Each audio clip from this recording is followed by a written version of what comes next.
Welcome to Faith on Film with Isaac Hernandez and Holly McClure. Keeping you informed on faith and family entertainment. Hello, everybody, and welcome to a new episode of Faith on Film. Very excited about today's show. Holly, do you remember this song? It's a beautiful day in the neighborhood. I do. Who doesn't remember that song from the time we were raising our kids? Not necessarily when we were kids. We were kids, it was Captain Kangaroo. But for that generation, it was our kids that were raised for that Mr. Rogers' Neighborhood. Mr. Rogers' Neighborhood. And today we're going to be talking to a couple, Katy and Ryan Chase, who have created a new show that's, I'm going to say, sort of like a combination of Mr. Rogers and Mary Poppins. That sounds interesting, doesn't it? Yeah, they've right. And it's going to be for kids of all ages, but especially those little ones. And in fact, my daughter-in-law is going to be on talking about her suggestions, since we're kind of talking about new programs for kids, and see what she has to say, because she homeschools, but she also very carefully watches what my 3-year-old and 6-year-old grandchild watch. So we'll get some interesting comments for today's parents and grandparents out there. And that is what makes this show special today, is that your daughter-in-law's in it. That's right. Yeah. I'll tell you what, let's take a look at the trailer, and then we'll come back and we'll have a nice conversation with Katy and Ryan. Let's do it.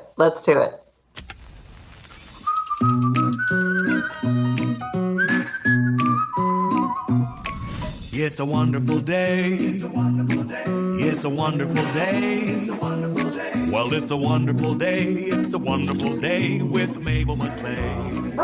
I'm coming, Jasper. I'm coming. Hey, parents. Download the BentKey app. New episodes available every Saturday. Well, welcome, you guys. We are excited to have you on. Personally speaking, my daughter has raised her 3 kids in homeschool, and that they're teenagers now, so all their lives they've been homeschooled, and they loved it. They love the life that they led being homeschooled. My daughter-in-law now is teaching my 2 youngest, the 3 and the 6-year-old, homeschool as well, because they decided that they didn't want to be in public schools. So we are proponents for homeschool families. We love that about you guys. Oh, yes. We enjoy it a lot. I think our reasons for homeschooling are just the fact that we love our kids and want to be around them all the time. And we've always worked together. We're used to being together all day. So it seems like a strange thing to send our kids away all day. So we enjoy it. We enjoy being together. Now, did you get the idea for the show from that? Did you get the idea from the show from like homeschooling your kids? How was the show born out of that? Well, there is some of that, absolutely, yeah. Yeah, our kids did help develop some of the ideas with us. We built a miniature model of Mabel's whole house in our house and our kitchen table, and they had fun acting out the little town of Banterbury, the stop motion piece of our show, and naming some of those animal characters. So it definitely became their curriculum this year. We had a lot of fun with it. Now, I got to tell you, first off, that I saw the show and I absolutely loved it. I was blown away by not only the content itself from a content perspective here, but also from the perspective of technical. I mean, it was just so well done, very high production values there. So kudos to your crew, all right? Now, thank you. Now, I was looking up, just doing a little research, and something caught my eye as I was reading a little bit about the show. And it says, of course, the series is free of language, drugs, violence, sexual content, political and social agenda, so forth and so on. And then I read, however, it is also God-free. It does get into the creativity, but it never gets into the creator himself. Can you explain to us maybe why you took that position there? Which, by the way, I'm not saying it's a bad one. I'm just wanting for you to maybe explain, why did you make it? Yeah, we appreciate that position. Sure. Right, we appreciate that. But it's interesting to find out why. Yeah, yes. I don't think that, if I'm correct, I'm not sure. I think that might be from somebody who, maybe from one of the reviews. And for it's not something that we have said. It's for us. We believe in a creator, and I put my faith in that there was something was done on our behalf, or else we'd be in big trouble. And so we just hope that our little light shines through the show, that we know that we weren't self-created, and we believe that God has put us here, and we thank Him for all of that. And so really, we hope the show is an outpouring of all the gifts and circumstances that God has put in our life, and we just try to be the best stewards of that and do the most the best work we can, the most excellent product we can, and just trust God that He's using all of it, the good and the bad. Hopefully, the good in this case, and so yeah, there will be episodes where there are references to.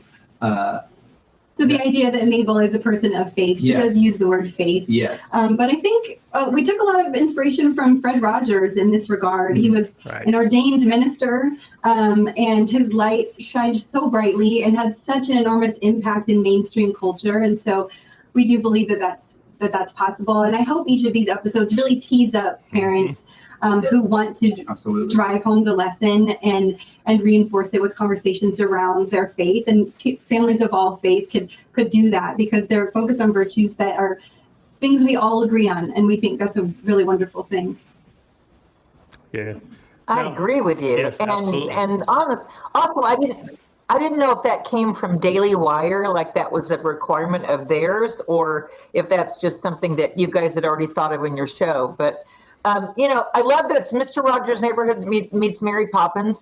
I think there's a whole generation of kids who don't even know what those shows are or have never even seen that. So this is a refreshing mix of this. What demographic would you say the show is for? What kid demographic?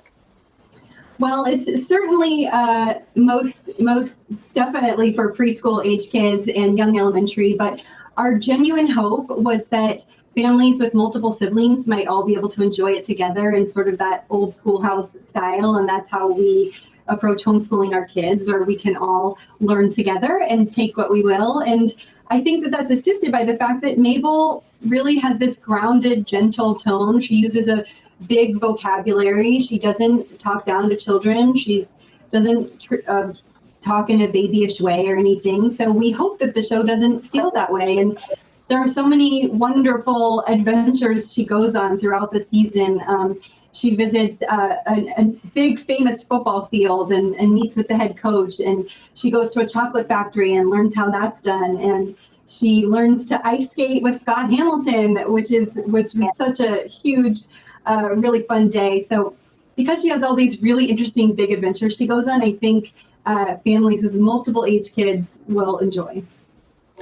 Well, I can tell you I'm 65 years old, so I'm no kid, but yet I absolutely enjoyed it. It did bring me back, because I did used to watch Mr. Rogers, so it did kind of bring me back to that time. But, one thing that I think is missing a lot in today's children's programming is the simplicity, number one, just things being simple and nice. And also, of course, the fact that on today's children's programming, they're teaching a lot of very anti-biblical, anti-moral lessons, if you will. It's just creating kids that are very disrespectful, really. Yeah, it's interesting because we aren't political people, and we don't find this to be a political thing to say at all, which is just that most moms and dads want to be the ones who introduce certain topics, and they want to do it at the age that's right for their kid, with language that's right for their kid, and that might differ from kid to kid within their family. And I think modern parents are really intentional about their kids' development. That's a wonderful thing. And so it doesn't feel appropriate for certain topics to come in through a TV show, and we just put it on so that we could make dinner really quick. It feels better to leave a lot of that out of kids programming and let us do that in our homes and certainly in our churches, and focus on fun when it comes to kids shows. And building a foundation of timeless values. And where did you get the name of Mable? It was the runner-up for our daughter's name. It's the name. Yes, Mable Sorry, go was ahead. the runner-up of what we were going to name our daughter, so it's always just been a name we just love. And then her last name, Maclay, is named after Ryan's hometown of Tallahassee, Florida. It's just a very special place to us. It's where we spent the pandemic, and it's just a place that we will always call home.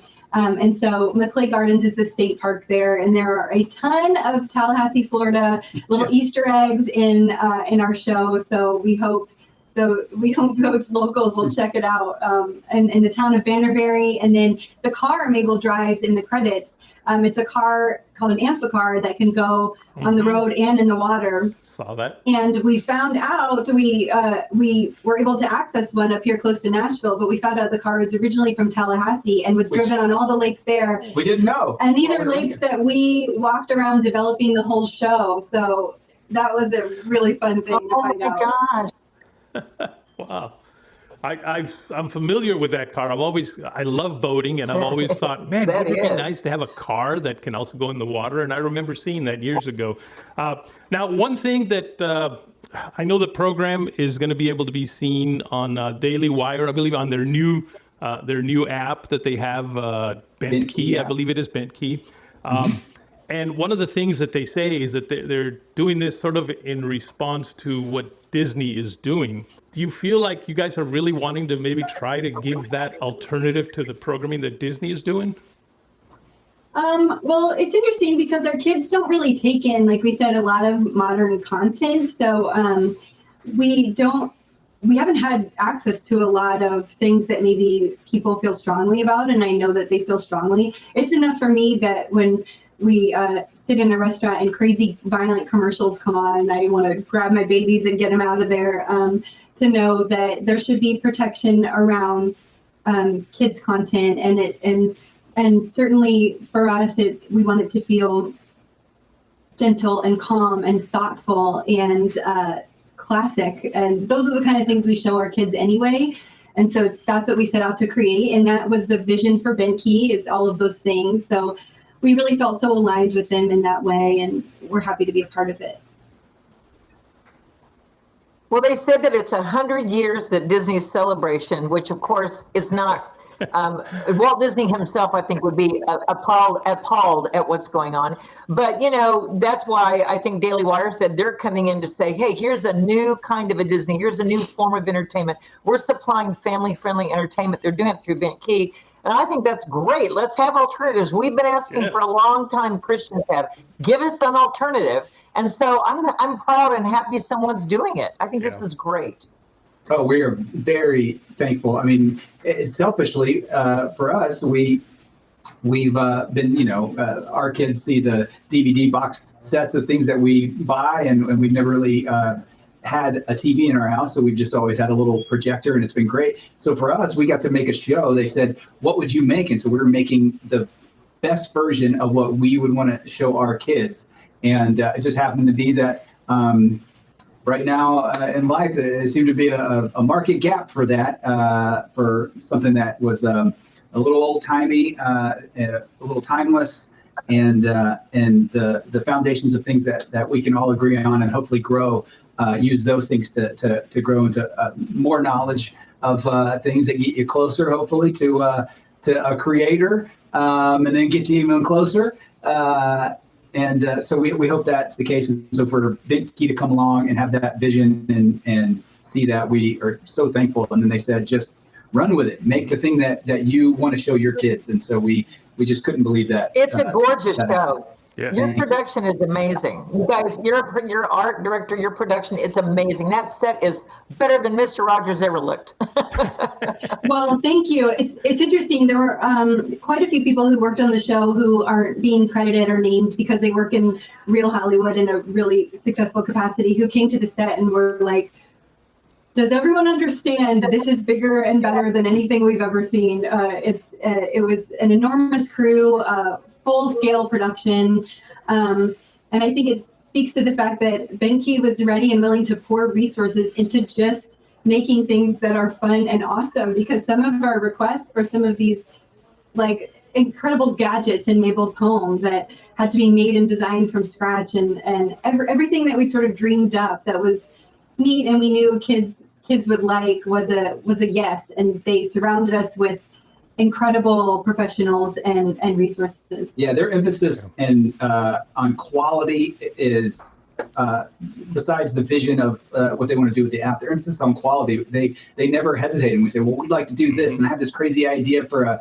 little penny farthing bike, and it does this, and then a mass machine would say, great. And so for them, the higher the quality that we were pushing for, they were like, yes, and then they would yes and add to it, and we were just thrilled with that, and then humbled by the way that we're just normal people. Nobody knows us, and the fact that all of these folks came on behind the scenes to work in the production that you're picking up on. These folks, a lot of folks, it was kind of an older crew, and we were just blessed by them. A lot of them are parents, grandparents, and they've worked on everything, from the 60s to now, and their experience came through, and you can see it on the show. That was our hope that it would come through, and the fact that you're seeing that and recognizing it, I love. And we were just blessed by all that. So we could just say, I'd like it to look this way, and they would say, yep. And then it just happens to be that most of them, a lot of them were people of faith. And so we had lots of bonding over that on set, and just so many stories like that. So besides the skill levels, and just been lovely. I understand that actually Bent Key, or I guess Daily Wire, is committing to spend $100 million on children's programming. At least that's what I read. Yeah, we're hoping to have every penny of that. Just kidding. Yes, put it in the contract. No, but it is. Thank you guys for coming. Yes, it is. It's just incredible to see how seriously they're taking it, and how invested they are in this cause of creating this beautiful programming. Yeah, thank you for all you do. Thanks so much. I already sent the link to my daughter-in-law who has the little ones, so she can show my grandchildren. So I'm excited about the show. Awesome. Thank you so much. Hey, I'm Ryan Chase. Ryan Katy Chase. Let's do that again. Here we go. Okay, one more time. I'll do Ryan and Katy Chase. You talk, and then I'll there you go. Okay. Well, hi, we're Ryan and Katy Chase. And you're watching Faith on Film. And we made that show. I'm going to talk. We made a show. I'm going to try it. And then you say Faith on Film. Here we go. 3, 2, 1. Hi, we're Ryan and Katy. I'm Katy. Ready? 3, 2, 1. Hi, we're Katy and Ryan Chase from A Wonderful Day with Mable Maclay. And you're watching Faith on Film. They were funny. I love bloopers, actually. That's kind of fun to show that. I do. Okay, up next is a very special guest to me, everyone. This is my beautiful and gorgeous daughter-in-law, Breanna Schwegman, and she's coming on. Hi, Breanna. Hi. She's coming on to talk about my beautiful grandchildren who are 3. Titus is 3 and Selah is 6, but to also continue the discussion about programming that is responsible, that's something you would want your kids to watch, your toddlers, your young people to watch, and what we shouldn't be watching. And so I know she's a discerning mom, Isaac, and that's why I thought, let's bring her on to talk about that. And I'm glad you did. Her and I, as we were setting up, had a little bit of a conversation, and I can tell she's very particular about what she allows her kids to watch. She is, and I think it's a good thing, because you have to be these days, as we've discovered. Breanna, they were talking about their show, which is a kind of a mixture of Mr. Rogers and Mary Poppins, that kind of feel for that show. And I think people can relate with that. Most generations and most people are like, okay, I know what that is. But these days, it's hard to tell what's good just by a title and what isn't. And in fact, some of the things you probably started watching, you realized aren't. Tell us about some of the shows you would say you would stand behind for, like, toddlers, 3, 6, 7, 8-year-olds. Yeah, so there was a phase that I went through where everything that I was watching would pop up and I would just be holding my breath. So then I started watching shows on my own and previewing each episode for the kids. And then in the morning, I would let them watch the one that I had already watched. Well, I couldn't keep up with that lifestyle. It's very hard to watch every single episode. So I just started doing research on other shows that are out there, other programs that are out there. There's a program called Yippee TV, and it's a Christian-based network that shows all Christian shows, shows about good character, good morals, shows about Bible stories. So some shows that we watch with them is called Allegories. And that is a show about these cute little owls that are in a classroom. Their teacher teaches them about the Bible so the kids can learn different Bible scriptures. And the owls go on different journeys and they learn about God. They learn different lessons and they build their character.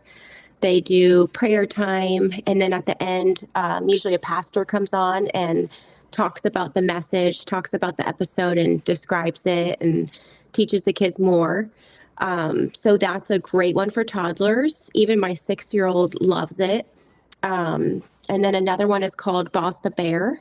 That's really good for toddlers. It's about this green, friendly bear, lives with his family of 4, the mom, dad, and 2 kids. And the bear mostly teaches them about good character, teaches them right from wrong. And that's a really good show. They make it fun. They have a lot of fun songs for the kids. Kind of similar to like a Barney vibe, but a little more modern than that. It's more of a cartoon. Another one that I really love is called Theo. That one's on Yippee TV. That one is so good at teaching actual stories of the Bible. And it's about this elderly man, and he just is full of Jesus in his heart. And he tells kids different stories, and then it goes into an actual storyline of acting and all that. It's a cartoon. And fruits of the Spirit, good character, doing what's right. That's my favorite one for the kids. It's really good. And let's see, another one is Storybook. That one is not for toddlers. That's probably for age 5 and up.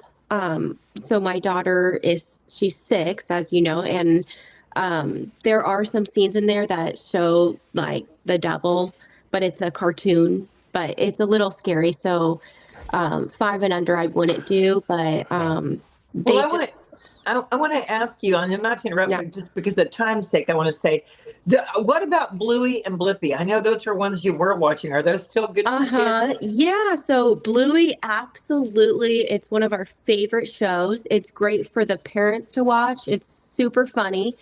They make it really relatable for parents. So, and then for the kids to watch, it sparks their imagination the way Bluey plays. Okay. And it's a really good, lighthearted, friendly, family-oriented show. So I highly recommend Bluey. Super good. And then Blippi, Blippi's great. My 3-year-old loves Blippi. They are starting to go a little bit of a different direction. So I am slowly turning back on Blippi. I still let him watch episodes that I've seen. I have so many episodes memorized because we've watched them a million times. So it's still a good show, but you definitely have to be cautious. There's a new character on there, and her name is Mika. She's super sweet, super friendly, but it's just going in a different direction. What shows were that? And you can just give me titles, not descriptions. But what shows were ones you started watching and then you realized, wow, this is turning a different direction, and you're not anymore?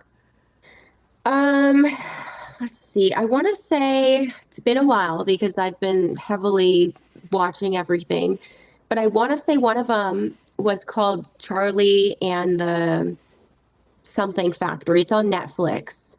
Colorful Factory or something like that. Charlie and the Colors. That was a good one, but then there was an episode where I think he put on women's clothes and like dressed up as a girl and went to a ball as Cinderella. And that's when I was like, and started changing it. He loved that show. And so then I was like, hey, we're done with that one. It was a whole episode of that, of him, going to a ball and all that. So, yeah. And then you have to keep a tight concern, don't you, these days? You have to keep watching. Yeah, because if they're going to show one thing like that, they're going to show more. So it's just a gateway, an opening to more. Another show that we never got into, but I've seen different reviews on that are terrible, is Blue's Clues, and that's for toddlers. Blue's Clues had an episode of a pride parade, and each parade, it was to the song of The Ants Go Marching Two by Two, but they changed the words to it, and it became just a pride parade celebration and also transgender celebration of transgender families. And that's just not the things we want to teach our kids about. And so I never watched that show with them, but I was shocked when I saw that episode online to see what all the talk was about. And we don't watch regular television. We don't watch commercials. We don't watch any type of live stream TV because we just don't know what's going to pop up. Mm-hmm. So the kids know anytime commercials come on when we're watching football, they already turn away from the TV. and also it's October, so a lot of scary movies are that's right, shown on commercials, and they're horrible. Yes, they are horrible. Yeah. So it's very hard to watch football in October with young kids with those commercials and all that. Yeah. So now, Holly. She mentioned a network or a platform, I guess, that they watch. Yippee. That was, you said Yippee, right? Holly, Yippee are you TV. aware? Are you aware that actually is a rebrand of TBN's Smile of a Child network? No, I did not know that. That's Smile of a Child. Oh my gosh! Wow, Jan started that years ago. Jan started that. Yes. Wow. Quick question: when you get around your girlfriends, is your taste in shows the same as theirs, or do you have to be even more protective of your kids because they're over there, like you're having dinner or something and they're watching TV? Do you find that situation you have to be more protective? Most of my friends, we are all like-minded, so we all are pretty much on the same boat. I have a few friends that just let their kids kind of watch whatever, but they're super respectful when we go to their house. They'll be like, "Is this one okay?" And they'll just let me pick the shows, and they don't mind. But majority of my friends are thinking the same way. We all do the same kind of lifestyle and same mindset, same values. So it's not too hard. It's more hard when we go out to restaurants and the TV's on. Oh, yeah. Yeah. Well, Holly, we've run out of time on this, but this was very exciting and very informative. I think we might need to do another show where we just have her tell us all about the different shows that are good for kids to watch. I actually like it because we're not watching any of those. Right. I know. It's great for our audience to hear about it. Breanna, will you come back when we have we're going to have you back. And you know what I want to do? Have you back for the holidays to talk about some children's holidays things you would suggest. Okay. So we're going to have you back on, darling, okay? Yeah, absolutely. Love you dearly. Thank you so much Love for you being with us and sharing. Bye-bye now, and see you all next week. Write to us at faithonfilmtv@gmail.com. That's faithonfilmtv@gmail.com. Follow us on Facebook, Instagram, and Twitter at Faith on Film TV. Also, go to our YouTube channel, Faith on Film TV, and hit the subscribe button and the bell for notifications on our latest Faith on Film shows.